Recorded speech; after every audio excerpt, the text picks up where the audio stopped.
Welcome back. Thanks for hanging out with us. President Trump set to speak tonight at the Republican Governors Association annual winter meeting here in Washington. Simultaneously, there's the bipartisan National Governors Association meeting.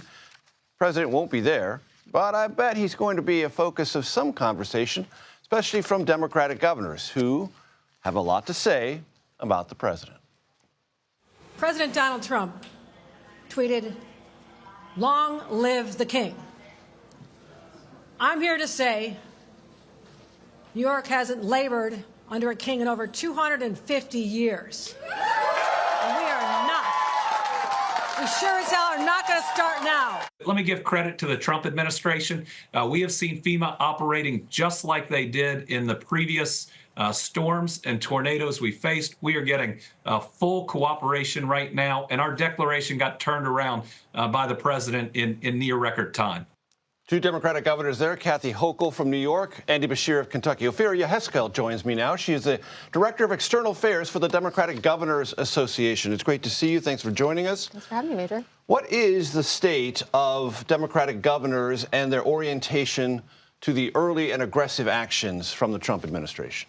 Well, I'd say many of them come to Washington for the National Governors Association meeting on the heels of having just laid out proposals to make life more affordable for the people in their states.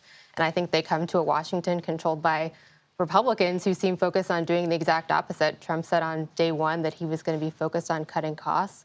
And I think Democratic governors are really the folks actually trying to deliver on those results and deliver those promises for the folks in their states. And so I think what they're looking for is some place that they can find agreement on, some place that they can find some agreement where they can deliver results for folks back home. And I think they're hoping that in meeting with President Trump, folks can find those areas to land on. Republican senators and even some Republican members of the House are beginning to say they're getting calls back home about federal workers laid off or fears of being laid off. Are Democratic governors getting that same pushback, and are they bringing their concerns here?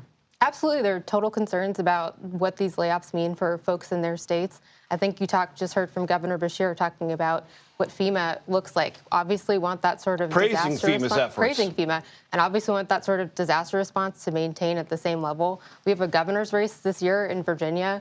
Folks there are, I think, even more disproportionately impacted by the prospect of federal layoffs, could have a direct impact on Virginia's economy. That's personal, and I think voters have told us in the last election that that's what they want governors and particularly folks in federal office to focus on, is bringing down those costs, making sure the economy is working for them. And it seems like it's in direct contrast to what the voters asked for. Speaking for the Democratic Governors Association, you have to deal with Republican criticism, and I'm looking at something that they put out, our Republican National Committee, in September 2024, saying that of the top 15 states with the lowest unemployment rates, 11 are led by Republican governors. Of the 10 states with the highest unemployment rates, 7 are led by Democratic governors. You know this is a long-running Republican allegation that Republican governors create more jobs, better economic climate, better business growth for their states than Democratic governors.